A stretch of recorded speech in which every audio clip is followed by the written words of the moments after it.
¿Alguna vez os habéis parado a pensar en si existe alguna relación entre los Juegos del Hambre y los Juegos Olímpicos?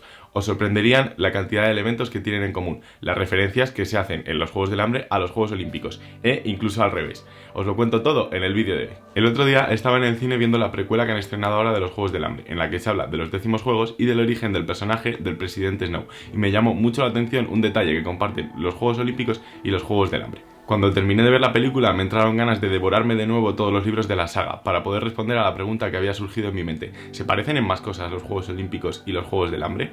Tras horas y horas de lectura puedo deciros que sí, he encontrado curiosidades divertidas, historias de motivación y sucesos bastante desagradables que nos sirven para hacer una comparación entre los Juegos Olímpicos y los Juegos del Hambre. Seguro que Susan Collins no eligió este nombre para la saga de casualidad. Los Juegos del Hambre ayuda a que en nuestra mente se dibuje esta comparación desde el principio y empecemos a entender el espíritu de lo que son los Juegos del Hambre.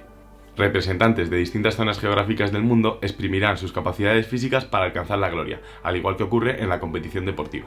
Eso sí, hay un pequeño detalle. En los Juegos Olímpicos son deportistas entrenados que se ganan la vida de esta manera, y en los Juegos del Hambre son niños de entre 12 y 18 años que se lanzan a una arena para matarse entre ellos y la gloria que buscan es simplemente sobrevivir. En primer lugar, existe un tema de simbología que es muy evidente según vas leyendo esas primeras páginas de los Juegos del Hambre y te vas encontrando con cómo es todo lo que rodea la competición. Por ejemplo, el desfile en el que todos los tributos desfilan ante los ojos del Capitolio recuerda mucho a la ceremonia de apertura que da inicio a los Juegos Olímpicos. Más adelante, los tributos se alojan en el centro de entrenamiento, un edificio en el que gozan de todo tipo de facilidades para que su estancia antes de irse a la arena sea lo más cómoda posible. Y creo que esto se parece bastante a la Villa Olímpica en la que compiten todos los atletas olímpicos. Incluso en una de las escenas de la última película, y prometo que no voy a hacer spoilers importantes cuando hable de ella, se ve una llama que arde durante todo el desarrollo de los Juegos del Hambre, igual que pasa con el pebetero olímpico en los Juegos. Y creo que en estos símbolos comunes no solo he reparado yo, y si no, preguntádselo a Tara Lipinski y a Johnny Ware, que son dos antiguos patinadores artísticos que ahora cubren en Estados Unidos los Juegos Olímpicos de Invierno. En 2018 acudieron con estos looks a la ceremonia de apertura, en la que perfectamente podrían pasar como habitantes del Capitolio. Se hicieron muy virales, sobre todo los del chico, porque se parecen un montón a los que utilizaba el presentador de los Juegos del Hambre, César Flickerman. Vamos ahora con la historia más desagradable y la que en realidad me inspiró para crear este vídeo. Y es que en una de las escenas de esta nueva película, todos los tributos son lanzados desde una camioneta hasta un zoo, en el que los tributos quedaron encerrados para que todos los habitantes del Capitolio pudiesen acercarse a verlos desde detrás de las rejas. Vale, ¿y cómo va a haber algo remotamente parecido a esto que haya pasado en el entorno de los Juegos Olímpicos? Pues sí, desafortunadamente en los terceros Juegos Olímpicos que se disputaron en 1904 pasó algo parecido. Estos Juegos Olímpicos se disputaron en 1904 en San Luis y eran parte de un show aún más grande, la Exposición Universal.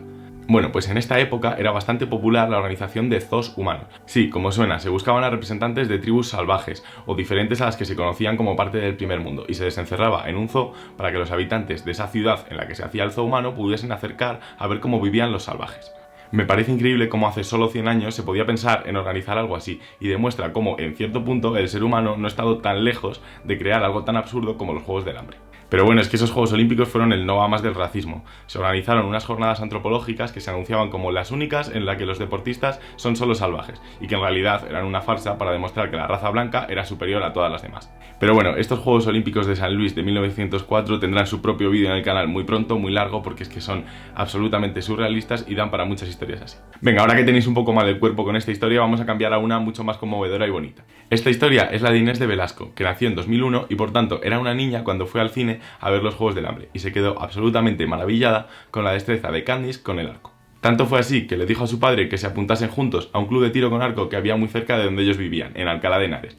Inés destacó rápidamente y progresó un montón, hasta que en 2021 consiguió representar a España en los Juegos Olímpicos de Tokio. Desde luego, una historia muy inspiradora que nos habla de cómo una niña utilizó los Juegos del Hambre como motivación para llegar hasta los Juegos Olímpicos.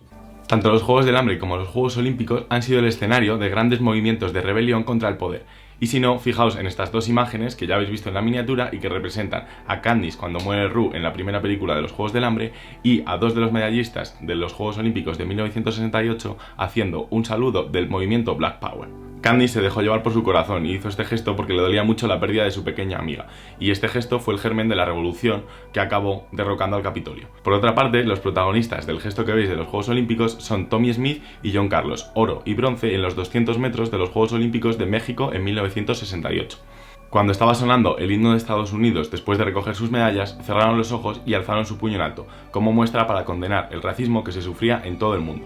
Este gesto fue condenado rápidamente, como demuestran los abucheos del público según bajaron del podio, y probablemente es la misma reacción que tuvieron los habitantes del Capitolio cuando vieron a Candice empatizar con un atributo de un distrito contrario. Las palabras de Smith demuestran claramente lo que sentía.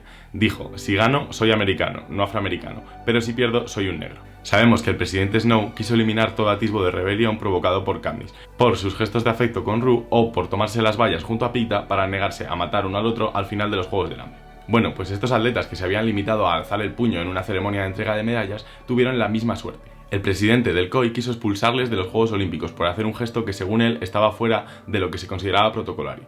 Por suerte, el Comité Olímpico de México, organizador del evento, se negó a retirarles los pasaportes. La revista Time también persiguió el gesto, publicando los 5 halos olímpicos junto a las palabras más sucio, más feo y más furioso, en lugar del tradicional más alto, más fuerte y más rápido. Ambos atletas fueron amenazados de muerte, tanto ellos como sus familiares, que vieron cómo les afectaba un simple gesto en busca de la igualdad. Esto también me recuerda a cómo en el libro Candice se pregunta si sus gestos van a tener repercusiones en que la van a intentar matar, pero eso no le preocupa tanto como que hagan daño a la familia y amigos que ella tiene en el Distrito 12. Por desgracia, vemos como algunas de las exageraciones que se hacen en los Juegos del Hambre de lo malo que es el presidente Snow o la gente del Capitolio tienen también sus antecedentes históricos en cosas que han pasado en nuestra sociedad y que repercuten en los Juegos Olímpicos. Pero la comparación más extensa, triste y exacta que se ha hecho entre los Juegos Olímpicos y los Juegos del Hambre la ha hecho la piloto americana de lucha Samantha Retrossi, que publicó un artículo en el que contaba su experiencia como deportista y la comparaba con la que vivió Candice en la saga. Este artículo comienza así: conecto con la inhumanidad de los Juegos del Hambre, porque he estado allí como competidora en los Juegos Olímpicos de Invierno de 2006, en Turín, Italia. No fui absorbida por las profundidades de un lago artificial, como Candice, pero sí fui succionada por las vigas de un tubo de hielo fabricado artificialmente, para caer en la segunda carrera de mi experiencia olímpica. En este artículo, Samantha cuenta cómo se vio de reflejada cuando estaba leyendo los Juegos del Hambre, porque le recordó a las vivencias que ella había tenido como deportista profesional.